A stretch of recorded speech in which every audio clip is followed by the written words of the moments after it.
This is not a story about betrayal.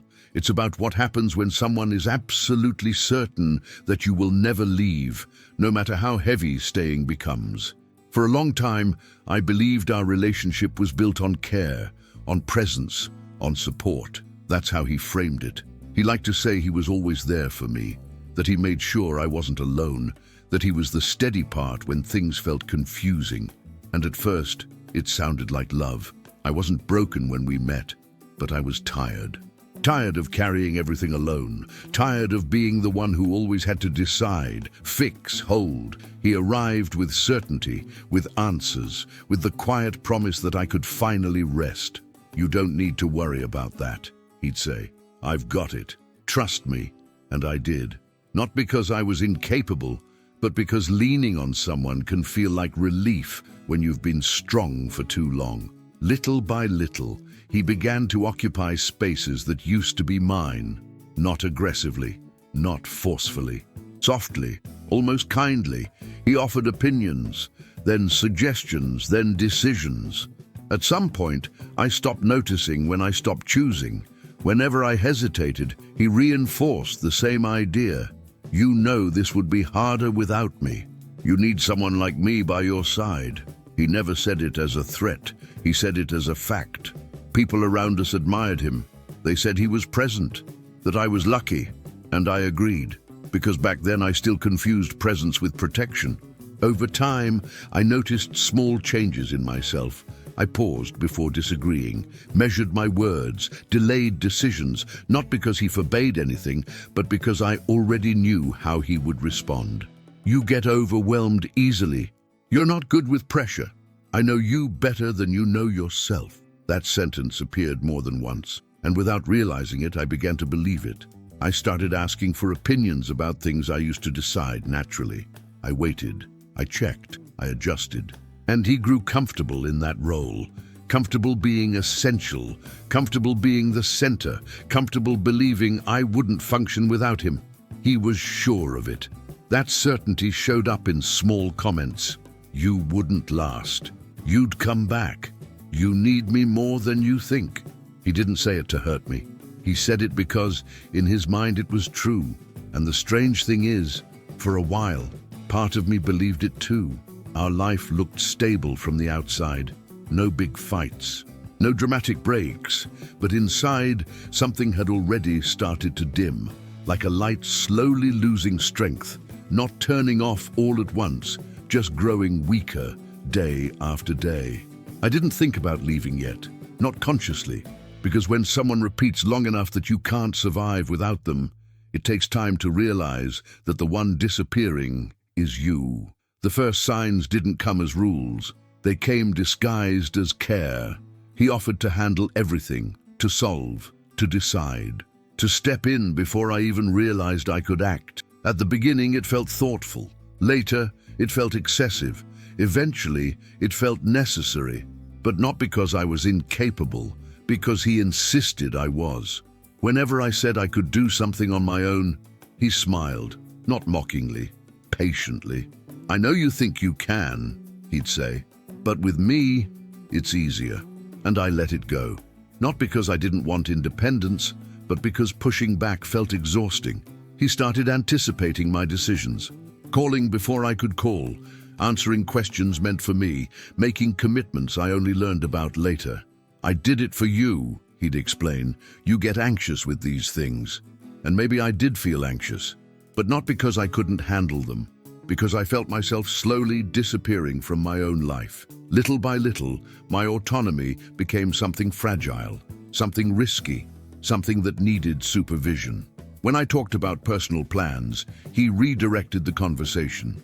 When I mentioned changes, he listed everything I could lose. "You know this isn't the right moment. You're not ready yet. You'd struggle without me." There was always a reason to wait, always a warning. He never said I wasn't allowed. He said I wouldn't manage, and that difference is everything. I noticed something unsettling. When I felt confident, he grew uneasy. When I hesitated, he relaxed. My insecurity reassured him. He liked being needed, not in a romantic way, in a structural one. He repeated certain phrases so often they became invisible foundations. You've always needed me. I'm your emotional support. Without me, you'd fall apart. I never directly contradicted him, not because I fully agreed, but because part of me was afraid to test the opposite. Emotional dependency doesn't arrive with shouting. It arrives with repetition, repetition of ideas, of warnings, of quiet conclusions about who you are. Over time, I began to doubt my own perceptions. If something went wrong, I assumed it was because I had tried to do it alone. If something went right, he reminded me how he had helped. Everything passed through him, and he took pride in that. He told others I was sensitive, that I needed guidance, that he was my anchor. And I listened, because at that stage I still believed dependency was a form of love, but something deeply unsettled me. He never asked what I wanted to do by myself, never encouraged my independence, never celebrated my achievements without inserting himself into the story. Whenever I took a step toward myself, he took 2 steps toward me to make sure I didn't go too far. And still, there were no arguments, no visible conflict. Everything was controlled, smooth, stable. He was certain I would never leave because in his mind, I wouldn't know how. That certainty surfaced in casual remarks. You wouldn't last. You'd come back. You always do. He didn't say it as a threat. He said it as fact, and a cold realization settled in me.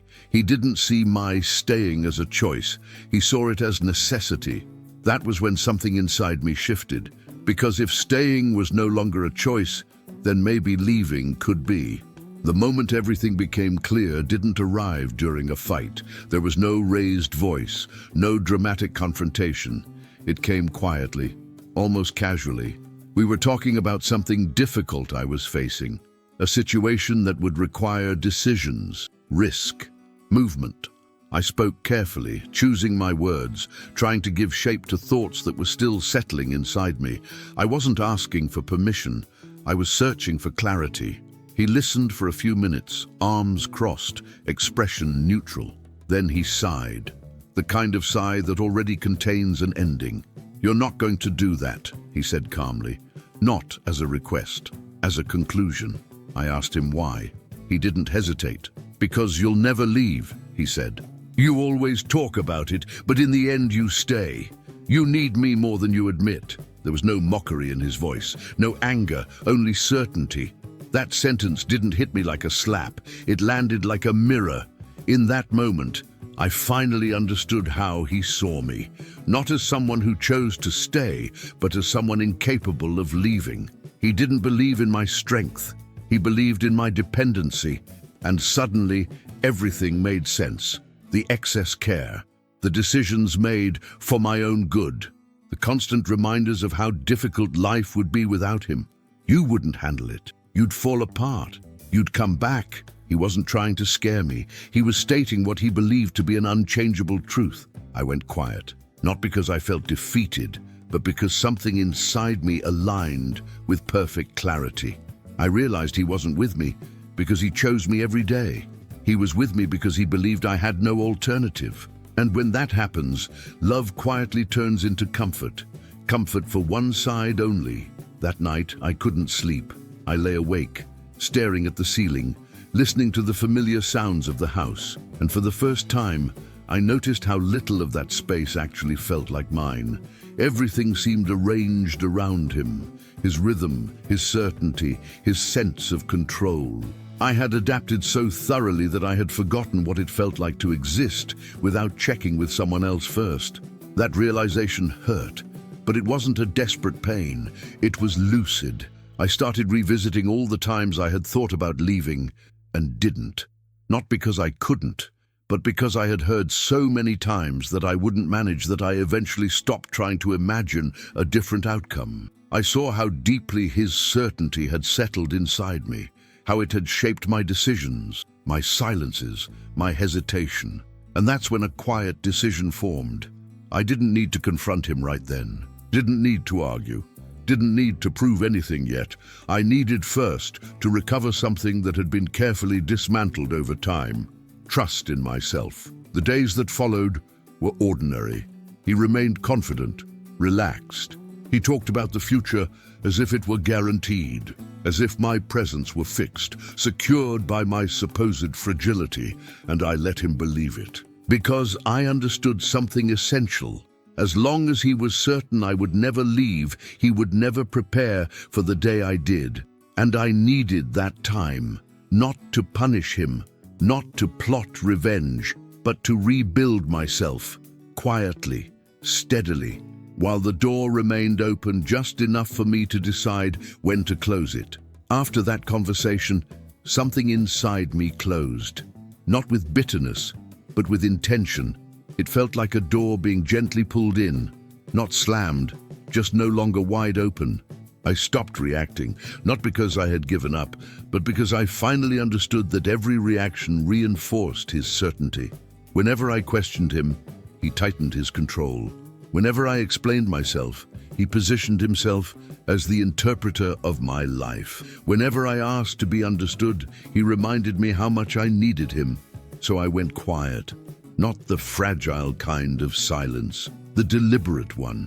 I started observing more closely the way he spoke, the way he assumed, the way he planned a future that already included me. Without asking, he didn't notice the shift. To him, I was just calmer, and that confirmed something unsettling. He had never truly seen who I was, only who I had become to fit. While he spoke confidently about what lay ahead, I began dismantling the dependency he believed was natural. I did small things on my own, quietly, without announcements, handled a task, made a decision, took responsibility without asking for validation. Each action was minor on the surface, but inside it was like turning a light back on, slowly, steadily. I didn't tell him, not out of fear, out of clarity. I realized I didn't owe explanations for becoming myself again. I also began remembering who I had been before him, not with nostalgia, with respect. The woman who managed, who made mistakes and corrected them, who didn't need permission to exist. I hadn't disappeared. I had adapted too well, and constant adaptation comes at a cost. I noticed something else. The more grounded I felt internally, the more he reinforced the idea that I needed him, almost instinctively. Good thing you have me. Without me, you'd be lost. You know you couldn't do this alone. Before, those words shook me. Now they clarified things. They weren't about my limits. They were about his fear of losing relevance. That's when I understood something essential. The dependency he saw in me was the guarantee of permanence he needed. And that wasn't love. It was control disguised as care. I didn't feel anger when I realized this. I felt responsibility for myself. No one had trapped me there by force. I had stayed because at some point I believed I needed to. And when that belief collapsed, everything shifted. I didn't plan to leave immediately. Not yet. But I planned to return to myself. I began organizing thoughts, options, possibilities, without drama, without urgency. Like packing a suitcase internally long before touching any clothes. He remained confident, certain, convinced nothing would change. And that certainty gave me something invaluable. Time. Time to rebuild my trust in myself. Time to stop shrinking. Time to realize I didn't need to be understood in order to act. Because when someone is absolutely sure you'll never leave, they stop paying attention. And when they stop paying attention, you reconstruct yourself in silence. The light was no longer flickering. It wasn't bright yet, but it was steady, and for the first time in a long while, I knew exactly where the door was. As weeks passed, the distance between us grew, invisible, but decisive. On the surface, nothing had changed. The routine remained intact, conversations stayed functional, life looked stable. Inside, I was no longer the same. While he leaned on the certainty that I would never leave, I leaned on something I had forgotten for a long time, my own capability. I stopped sharing everything, not out of secrecy, out of discernment. I solved things without commenting. I decided without consulting. I trusted my judgment without needing his approval, and with each small step something strengthened. I noticed how he reacted whenever I showed autonomy. A sideways comment, a subtle warning, a gentle attempt to pull me back into the familiar space. "You're different," he said once. "I'm not sure that's a good thing." I listened, because by then I understood. Any movement toward myself felt like a threat to him. He liked the version of me that needed him, not the version that chose. And the more secure he felt about my permanence, the less he felt the need to truly listen.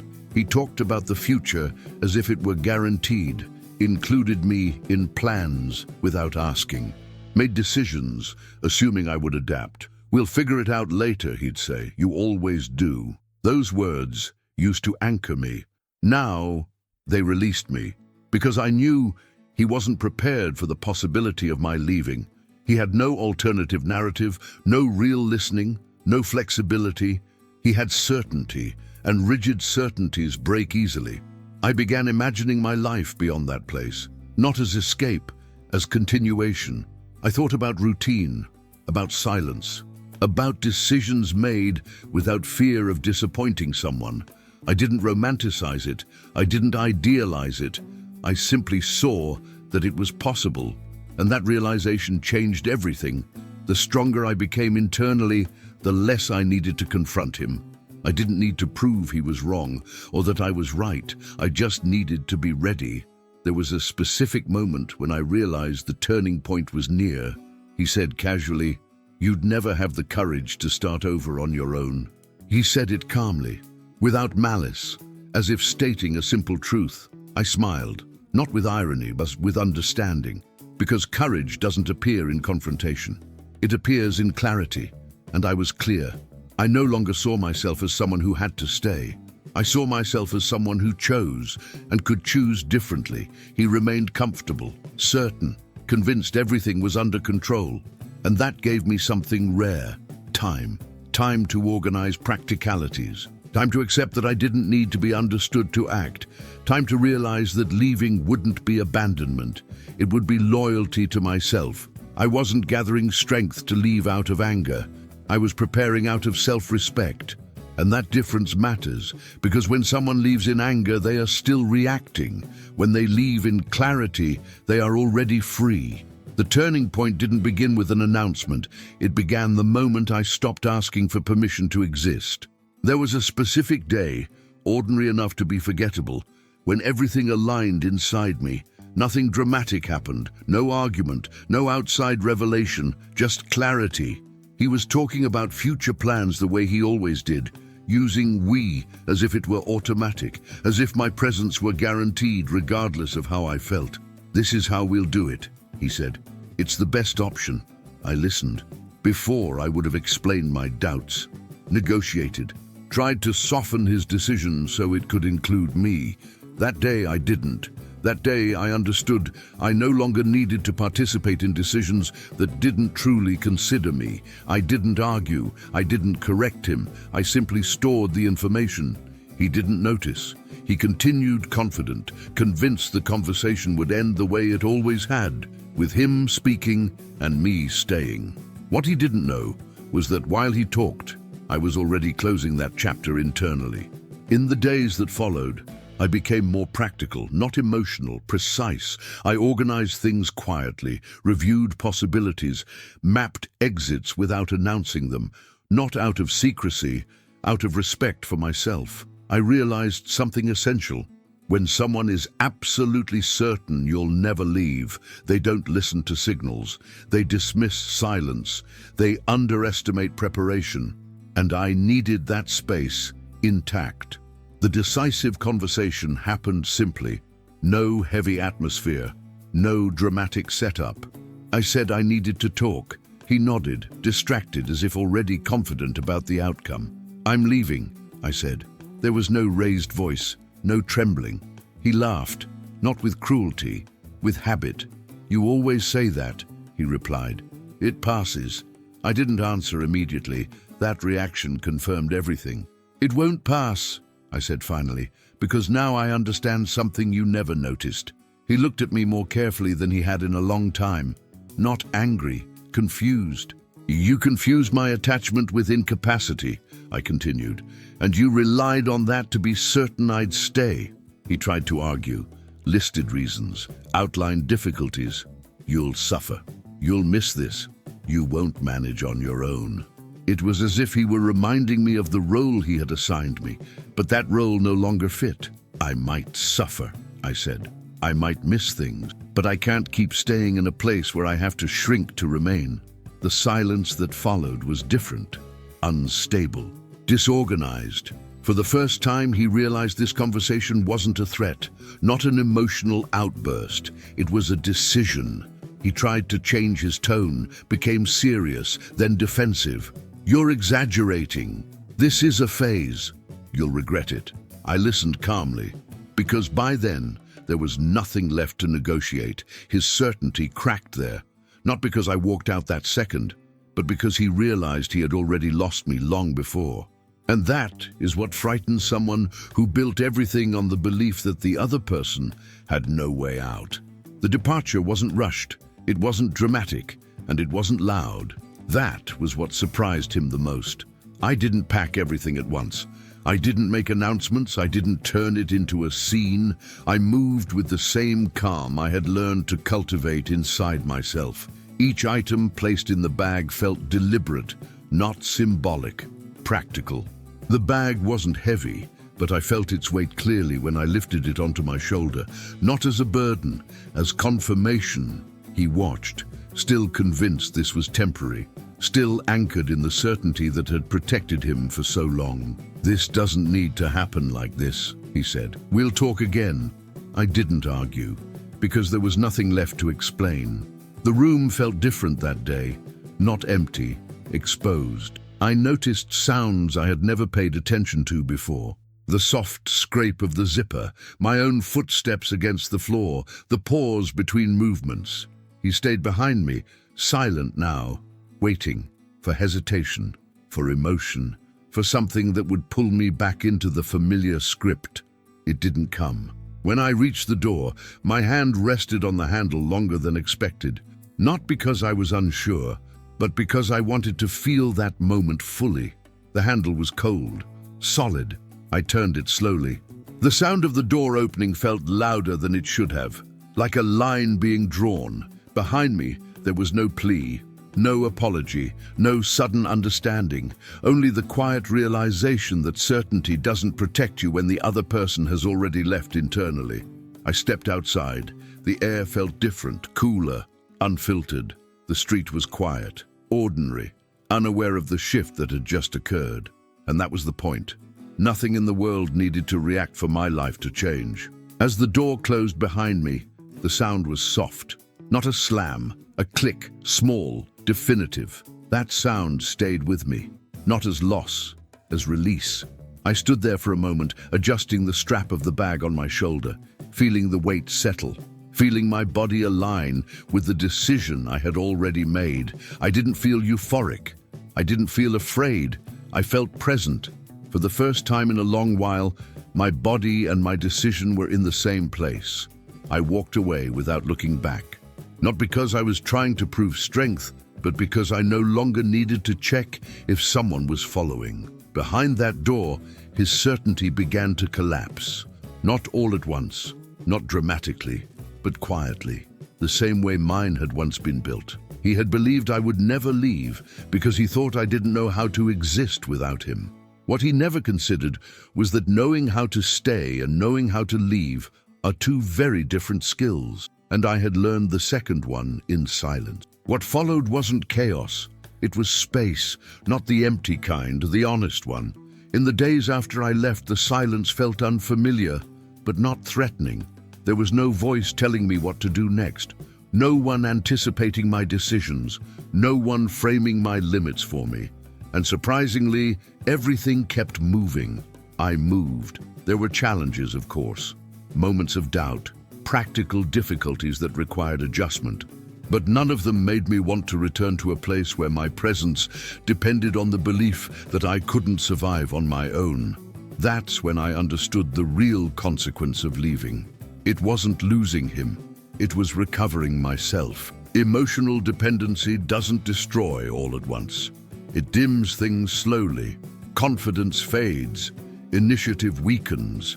Authorship disappears. And eventually, someone on the other side begins to believe you need them to function. He believed that, and for a while, so did I. But stepping out showed me something undeniable. I never needed him to exist. I had only forgotten how bright my own light was. I heard later that he struggled to accept it, that he told people I would come back, that it was only a matter of time, not out of cruelty, out of resistance, because accepting my departure would mean accepting that his certainty had been wrong, and some people would rather protect their narrative than revise how they relate to others. I didn't need him to understand. I didn't need validation, recognition, or apologies. The understanding that mattered had already happened inside me. Looking back now, I don't feel anger. I don't feel regret. I feel clarity. Clarity that love cannot be sustained by the idea that the other person has no option, that care cannot erase autonomy, and that presence cannot replace choice. I stayed for a long time because I thought I needed to. I left the moment I understood the difference between choosing to stay and not knowing how to leave. That difference changes everything. If this story touched something in you, it may be because someone once believed you would never leave either.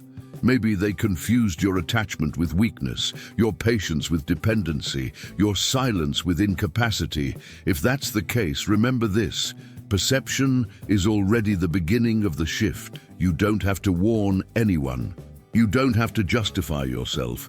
You don't have to prove you can. Sometimes the strongest move is simply walking away from the place where your light was kept low. The door doesn't need to slam, it only needs to close. And when it does, the light doesn't disappear. It returns to you. Some people are so certain you'll never leave that they forget to learn how to make you stay. If this story touched your heart, please subscribe to Stories We Tell. Leave a like and share it with someone who needs to hear it. Your support helps us keep creating stories about strength, self-respect, and new beginnings. Because stories that restore dignity deserve to be told and remembered. Thank you for being here.